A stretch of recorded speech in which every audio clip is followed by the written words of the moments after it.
नमस्कार मित्रों। आज सिद्धू ने सट में हमारे साथ देश के वरिष्ठ राजनेता, मैं तो राजपुरुष कहूंगा, राजनेता से बढ़कर राजपुरुष होते हैं और जिन्होंने अटल जी के साथ काम किया, अटल जी के साथ वित्त मंत्री रहे, विदेश मंत्री रहे, ऐसे यशवंत सिन्हा जी हमारे साथ आज जुड़े हैं। वो हमारा सौभाग्य है और हमारे दर्शकों को उसका उनका जो विचार है उसका लाभ मिलेगा। मैं अपनी ओर से और दर्शकों की ओर से यशवंत जी आपका स्वागत करता हूं सिद्धू ने सट में हमारे चैनल में। और आज एक ही सवाल पूछना है आपसे। वो सवाल यह है कि देश में तानाशाही तो है, मगर तानाशाही के अंत का आरंभ हो चुका है क्या? क्योंकि आप तो इतने वरिष्ठ, मैं इस फिर से कह रहा हूं, आप आईएएस अधिकारी भी रहे, आप राजनेता भी रहे और राजनेता से बढ़कर राजपुरुष रहे, स्टेट्समैन रहे। इसलिए हम आपके ओपिनियन का बड़ा आदर करते हैं और आपको विनती करते हैं कि आप हमारा मार्गदर्शन करें। यशवंत जी। बहुत बहुत धन्यवाद हरि भाई। आपसे बात करके, आपके चैनल में आपके श्रोताओं से बात करके मुझे बहुत आनंद की अनुभूति होती है। और मुझे खुशी है कि आज आपने एक ऐसा विषय चुना है जिस पर पूरे देश की निगाहें लगी हैं और बहुत ही उम्मीद के साथ, उत्सुकता के साथ देश ये जानना चाहता है कि क्या हमको जल्दी मुक्ति मिलने वाली है तानाशाही से। अब जैसा आपने कहा कि तानाशाही तो देश में है, पिछले लगभग 12 वर्षों से हम देख रहे हैं इस बात को। और मैं आपसे कहूं तो हरि भाई, मैंने कभी कल्पना नहीं की थी कि मोदी जी की सरकार में देश इतना नीचे जाएगा। नीचे जाएगा तो मैं कोई आर्थिक प्रगति की बात नहीं कर रहा हूं, मैं नैतिकता की बात कर रहा हूं। जी। नैतिकता के दृष्टिकोण से हम इतने नीचे चले जाएंगे और सत्ता में बने रहने के लिए हम कुछ भी उपाय करेंगे, जिसमें अपराधी उपाय भी शामिल है, ये मैंने कल्पना नहीं की थी। मैंने, जैसा आपने कहा कि अटल जी के साथ मैंने काम किया, मेरा बड़ा सौभाग्य रहा कि उनके साथ 2 महत्वपूर्ण पदों पर उनके कैबिनेट में मुझे रहने का मौका मिला। और मैं एक बात आपको बताना चाहता हूं, शायद पहले भी मैंने, हो सकता है, इस बात को कहा हो कि अटल जी के साथ जब मैं काम कर रहा था वित्त मंत्रालय में, तो मैंने 5 बजट पेश किए जी। और हर बार मैं बजट के मसौदे को लेकर जाता था अटल जी के पास और चर्चा होती थी। हमने कई बड़े और कड़े फैसले किए जिसका असर हमारे वोट बैंक के ऊपर पड़ा। और एक बार तो मैंने ऐसा भी कह दिया था कि हो सकता है कि हमारी जो 2004 में हार हुई भारतीय जनता पार्टी की और अटल जी की सरकार चली गई, उसके लिए शायद मैं ही जिम्मेदार हूं वित्त मंत्री के रूप में। लेकिन अटल जी ने एक बार भी मुझसे ये नहीं पूछा कि यशवंत जी, इसका गलत असर पड़ेगा हमारी हमारे चुनाव के संभावनाओं पर, और इसलिए इसको छोड़ दी। एक बार भी नहीं। जी। ये उनका बड़प्पन था। जी। देश हित में अगर हमें कुछ करना है, अगर हमारे पार्टी के हित में नहीं भी है, हमारे हित में नहीं भी है, तो हम ऐसा कदम उठाएंगे। सरकार में बैठे लोगों की ये जिम्मेदारी बनती है कि वो इस प्रकार सोचें। लेकिन अगर इस प्रकार की सोच से ठीक विपरीत उनकी सोच केवल मात्र इस बात के लिए हो कि हम सत्ता में कैसे बने रहें और सत्ता में बने रहने के लिए हम चुनाव कैसे जीतें, चुनाव जीतने के लिए हम क्या क्या करें, तो फिर देश हित कहीं खो जाता है, देश हित विलुप्त हो जाता है और स्वार्थ ही प्रबल हो जाता है। सर्वोपरि हो जाता है। आज हमको यही देखने को मिल रहा है। तानाशाही का मतलब क्या होता है? बहुत सारे ऐसे लोग हैं जो कहते हैं कि भारत एक प्रजातांत्रिक मुल्क नहीं रहा, हम एक इलेक्टेड ऑटोक्रेसी है, एक चुने हुए तानाशाही के अंतर्गत हम अपना जीवन जी रहे हैं। तो अब आप जानते हैं इस बात को भी कि 2024 के चुनाव में बीजेपी तो हार गई थी जी, 303 सीट से। अगर हम 240 पर आ जाए तो इसको हार ही मानेंगे ना। सही बात। लेकिन दो बैसाखियों के चलते आज बीजेपी सरकार में है और मोदी जी देश के प्रधानमंत्री हैं। उसमें से एक बैसाखी भी खींच ली जाए तो सरकार धड़ाम से गिर जाएगी, ये स्थिति है। लेकिन तानाशाही में कोई कमी नहीं आई। सीटें हारने के बाद भी बीजेपी के नेता जो है मोदी जी, उनकी तानाशाही में जरा भी कमी नहीं आई। आप इस बात को जानते हैं। तो राष्ट्रपति इस बात को उन्होंने उठाया नहीं, लेकिन मोदी जी तो बीजेपी पार्लियामेंट्री पार्टी के नेता चुने ही नहीं गए। सीधी बात। वो मीटिंग कभी हुई ही नहीं। केवल एनडीए की बैठक हुई जिसमें उनको चुना गया और उसके बाद वो राष्ट्रपति भवन गए और सरकार का निमंत्रण उनको मिल गया। तो तानाशाही का मतलब यही होता है। बीजेपी पार्लियामेंट्री पार्टी से हमको कोई मतलब नहीं है। मैं किसी और को कह रहा था कि क्या आपको याद है कि बीजेपी के राष्ट्रीय कार्य समिति की बैठक कब हुई पिछली बार? याद भी नहीं है। इतने अतीत में हुआ कि याद भी नहीं है कि बीजेपी के कार्य समिति की। मैंने कहा कि जब मैं बीजेपी में था, चाहे हम सरकार में हो या सरकार से बाहर, तो हर 3 महीने में नियमानुसार बीजेपी के राष्ट्रीय कार्य समिति की बैठक होती थी, प्रदेशों के कार्य समिति की बैठक होती थी, जिलों के और तालुकों के कार्य समिति की बैठक होती थी, प्रस्ताव पास होते थे। सरकार में अगर हम लोग थे तो सरकार को कभी कभी पार्टी की तरफ से हम निर्देश देते थे कि साहब इसमें ऐसा करना चाहिए। अब तो बीजेपी कहीं है ही नहीं। संगठन कहाँ है बीजेपी का? हम अपना जो बीजेपी है वो अपना अध्यक्ष नहीं चुन पा रही है। तो बीजेपी का संगठन बर्बाद हो गया। सरकार जो है उसने तानाशाही के चक्कर में प्रजातंत्र की जितनी संस्थाएं हैं उसको अपने नियंत्रण में ले लिया है और चुन चुन कर ऐसे लोगों को बैठाया है इन संस्थाओं में जो अगर मोदी जी बोलेंगे एक कदम आगे बढ़ाओ तो वो छलांग लगाएंगे। जी, इस तरह के लोग बैठे हैं। और आज हम बिहार में जो कुछ देख रहे हैं वोटर्स लिस्ट को लेकर, उसका क्या मतलब है? उसका मतलब ये है कि तानाशाह को लगा कि हो सकता है कि हम बिहार का चुनाव हार जाएं। तो बिहार के चुनाव को जीतने के लिए हमको कौन से उपाय करने चाहिए? सबसे पहला यह है कि वोटर लिस्ट से उन लोगों का नाम काट दो जो शायद हमको वोट नहीं देंगे, चाहे हमारे प्रतिद्वंदी को वोट देंगे तो ऐसे लोगों का नाम ही काट दो, वो पहुंचेंगे ही नहीं।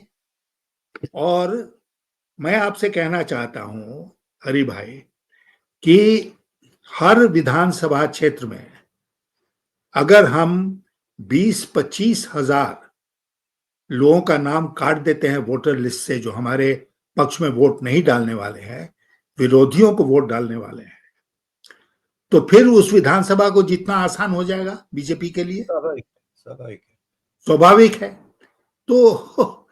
तो इनकी जो आपराधिक बुद्धि है उसको छोटा भाई मोटा भाई ने मिलके लगाया और ये कहा कि भाई खबरें तो ये आ रही हैं कि हम बिहार का चुनाव हार रहे हैं। और बिहार का चुनाव हारेंगे तो देश भर में उसका संदेश जाएगा और हम बहुत तेजी से फिसलेंगे जहां है उसके नीचे। तो इसलिए क्या करो, इसलिए वोटर लिस्ट को ही मैनेज करो ताकि वो लोग वोट बूथ तक पहुंच ही नहीं पाए, उनका वोट पड़े ही नहीं। और उसमें उनका सहयोगी कौन बना? सहयोगी बना चुनाव आयोग। चुनाव आयोग। और चुनाव आयोग आप जानते हैं कि पहले ये था कि भाई चीफ जस्टिस ऑफ इंडिया भी बैठेंगे चुनाव आयुक्तों की सिलेक्शन में। सिलेक्शन। उनका जब चयन होगा तो ये 3 लोग, 2 सरकार के और एक मुख्य न्यायाधीश बैठेंगे वहां पर। उनको हटा दिया। तब पूरी तरह से सरकार को तय करना है कि हमारा चुनाव आयुक्त और मुख्य चुनाव आयुक्त कौन होगा। और जिसको वो बनाएंगे ठोक बजा के, जो पहले से ही उनका आदमी है और बिल्कुल वो जमीन पर लेटने को तैयार है। और उसको सुरक्षा कवच भी दे दिए। अब उसको बिल्कुल दे सुरक्षा दिया। कवच भी दे दिए। अष्टांग दंडवत करके वो आदमी इनसे कहता है, मालिक अब आगे का आदेश क्या है। तो जो चुनाव आयोग निष्पक्ष होता था, मुझे याद है मैं उस समय चुनाव लड़ता था हरि भाई, जब सेशन थे मुख्य चुनाव आयुक्त, हाँ, टीएन सेशन। हम लोगों की सिट्टी पिट्टी गुम रहती थी कि पता नहीं कुछ भी गलत कर दिया, उसके पास खबर चली जाएगी तो हमारा चुनाव ही रद्द कर दे, हमारी उम्मीदवारी रद्द कर दे। इस तरह करके हम लोग चुनाव लड़ते थे उस समय और उसका बहुत फायदा हुआ। चुनाव का खर्चा बहुत कम हो गया क्योंकि उस सड़क पर जो हम लोग बैनर्स लगाते थे, पोस्टर्स लगाते थे, फेस्टून्स लगाते थे, पता नहीं क्या क्या लगाते थे, वो सब लगाने के ऊपर प्रतिबंध लग गया कि आप सरकारी बिल्डिंग का, सरकारी जो स्पेस है उसका इस्तेमाल नहीं कर सकते हैं। तो मैं ये कह रहा था कि उस तरह की हरकत अगर चुनाव आयोग करे जिसमें कि चुनाव और ज्यादा निष्पक्ष हो, चुनाव और ज्यादा बेहतर ढंग से कंडक्ट हो, तो किसी को कोई एतराज नहीं होगा। हम लोगों ने कभी नहीं प्रोटेस्ट किया सेशन के खिलाफ कि तुम ऐसा क्यों कर रहे हो। लेकिन ये चुनाव आयुक्त महोदय जो है, ये पता नहीं कहां से आए हैं। मुझे तो लगता है कि एक आईएएस ऑफिसर जो आदमी रहा है वो कैसे इतना नीचे गिर सकता है। मैं आपको याद दिलाना चाहूंगा कि मुख्य चुनाव आयुक्त का जो प्रेस कॉन्फ्रेंस हुआ जहां पर उन्होंने राहुल गांधी को चुनौती दी, तो क्या किसी नौकरशाह का प्रेस कॉन्फ्रेंस था? वो बिल्कुल एक पॉलिटिशियन का प्रेस कॉन्फ्रेंस था। एब्सोल्युटली। और ऐसा लगता था जैसे वो द्वंद्व युद्ध करने को तैयार हैं राहुल गांधी के साथ। अरे भाई, वो व्यक्ति अगर कुछ बिंदु उठा रहा है तो आप उस पर विचार करेंगे ना कि उससे लड़ाई करने लगेंगे। तो ये हाल है चुनाव आयोग का। तो इस प्रकार हर संस्था जो है, और मुझे बहुत अफसोस हो रहा है इस बात को कहते हुए, बहुत मैं वेदना के साथ आज आपसे इस बात को कह रहा हूं कि कल ही निर्णय आया है मोदी जी की डिग्री को लेकर। डिग्री को लेकर अब ये हमारे देश की जो न्यायपालिका है वो उनको शील्ड क्यों कर रही है, को कवच क्यों प्रदान कर रही है कि वो डिग्री जो है प्रधानमंत्री की वो गोपनीय रहे, देश की जनता को पता ही नहीं चले कि ये डिग्री जो है उनको मिली कि नहीं मिली।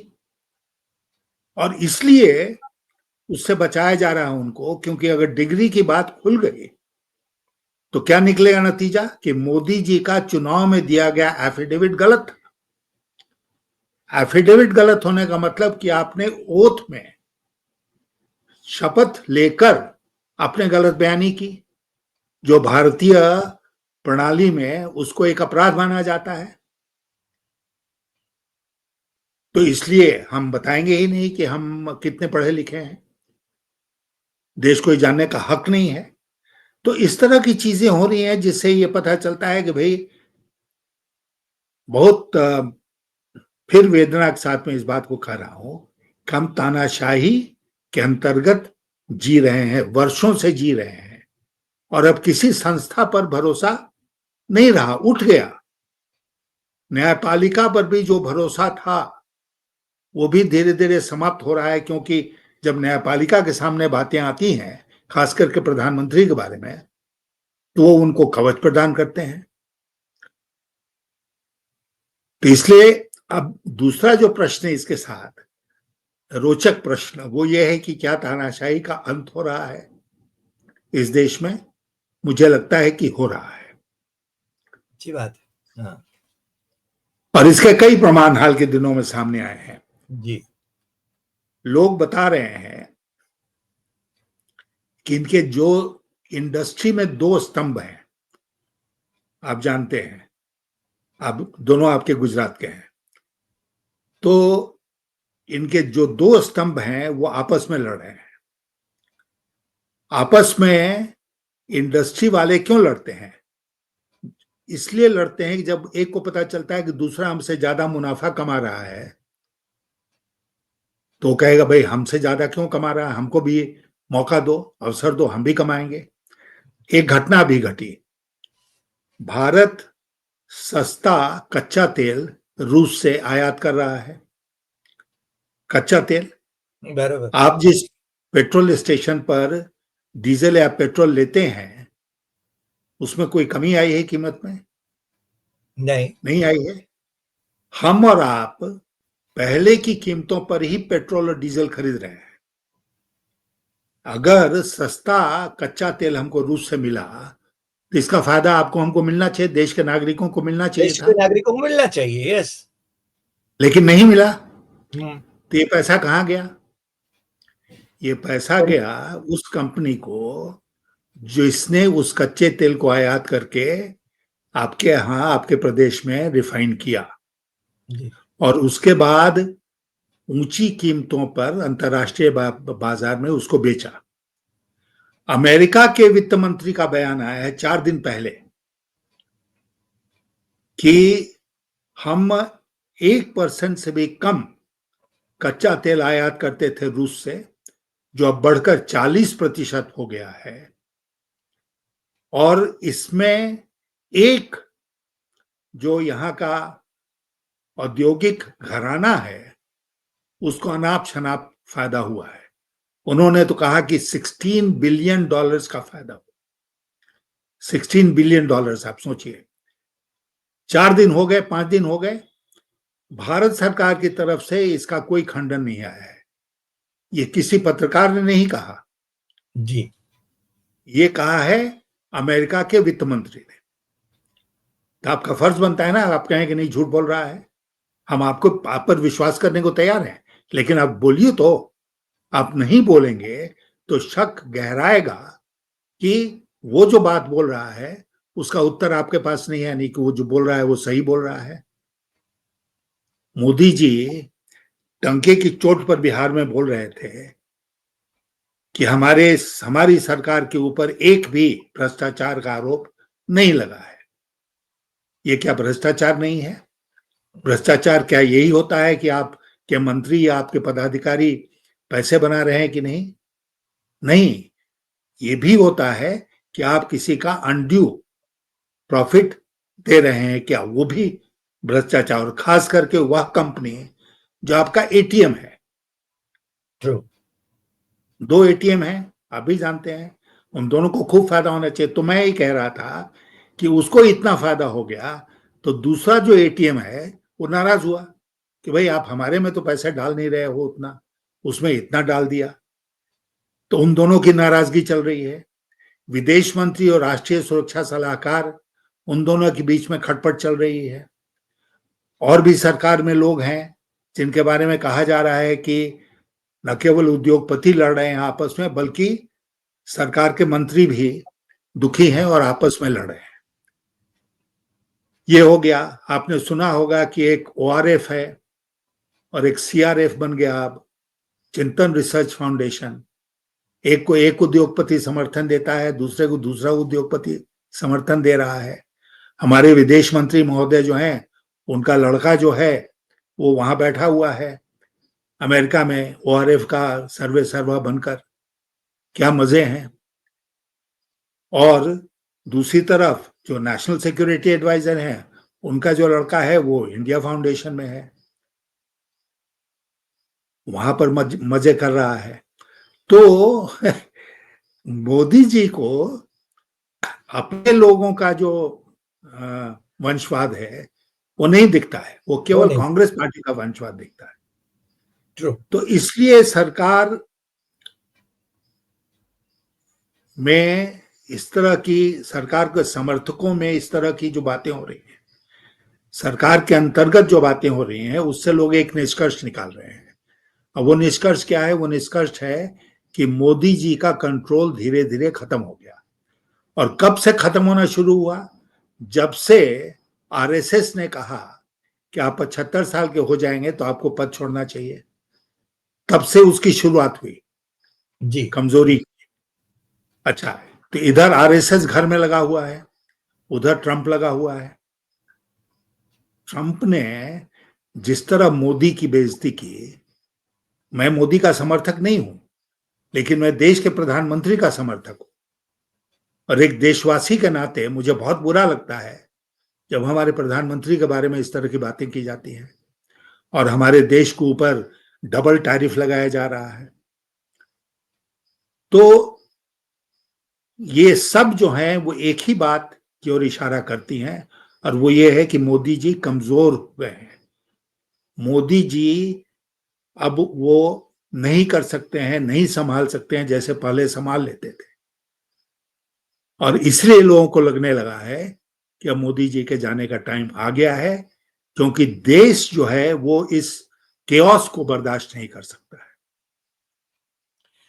मगर सिन्हा साहब, मोदी जी जाए, उनके जाने का वक्त आ गया है, तो आगे चलकर कौन होगा जो कि धुरा संभालेगा? यानी वो सत्ता मोर्चा अभी जो है उसमें से कोई आएगा, या विपक्ष इकट्ठा होके वो सत्ता संभालेंगे? होगा क्या? या चंद्रबाबू नायडू और ये नीतीश कुमार, वैसे पलटूराम जिनको बोलते हैं, वो पलटी मारेंगे? क्या करेंगे? कुछ भी हो सकता है। देखिए, मैं आपको बताना चाहूंगा कि मोदी जी जो हैं वो नहीं चाहेंगे कि वो बिल्कुल एक चौराहे पर खड़े हैं और कोई भी आके उनको पत्थर मार रहा है। वो चाहेंगे कि वो ऐसे पद पर रहें जिसमें उनको पूरी तरह से इम्यूनिटी रहे, उनके ऊपर कोई मुकदमा नहीं चले। राष्ट्रपति इतना तो बने? स्पष्ट है, हैं? हाँ, तो एक ही है राष्ट्रपति पद, वो एक ही पद है। अब वाइस प्रेसिडेंट का इस्तीफा हो सकता है तो राष्ट्रपति का भी इस्तीफा हो सकता है। तो इसलिए ये सब परिस्थितियां इस ओर इशारा कर रही हैं बहुत प्रबल ढंग से कि मोदी जी के जाने का टाइम आ गया है। अब मोदी जी जाएंगे, अब किस इंतजाम के तहत जाएंगे, कैसे जाएंगे, उनके बदले में कौन बनेगा देश का प्रधानमंत्री, ये सब भविष्य के गर्त में है। इस पर अटकल लगाना आज के दिन संभव नहीं है। लेकिन एक बात जो तय है वो ये है कि देश के अंदर हमने जो तानाशाही देखी पिछले दशक के अंतर्गत, वो तानाशाही शायद समाप्त हो और देश को मुक्ति मिले। वाह, आपने बहुत अच्छी बात करी कि मोदी जी के जाने का वक्त तो हो ही गया है, मगर तानाशाही से मुक्ति मिले देश को, और देश के हितों की रक्षा हो, और हम सब एक आजाद भारत में, स्वतंत्र भारत में, सोवरीन कंट्री के नाते जिस ढंग से जीते आए हैं, उसी प्रकार से हम लोकतांत्रिक भारत में, धर्मनिरपेक्ष भारत में वो हम जिए। और हमें, जैसे सरदार पटेल कहते थे कि हिंदू राष्ट्र पागलों का ख्याल है, डॉक्टर आंबेडकर भी तो यही कहते थे, हिंदू राष्ट्र से लड़ना होगा हमें किसी भी हाल में। ये देश सभी का है, सभी धर्मों का है, सभी लोगों का है, और मेरे ख्याल से नागरिक यही चाहेंगे, देशवासी यही चाहेंगे कि वो मुक्त हवा में श्वास ले सके। सिन्हा साहब, आप हमारे साथ जुड़े और आपने जिस प्रकार से ये मार्गदर्शन करा हमारा, इसके लिए हम आपके बहुत बहुत शुक्रगुजार हैं। फिर से मिलेंगे नए एपिसोड में नए विषय के साथ। नमस्कार, धन्यवाद।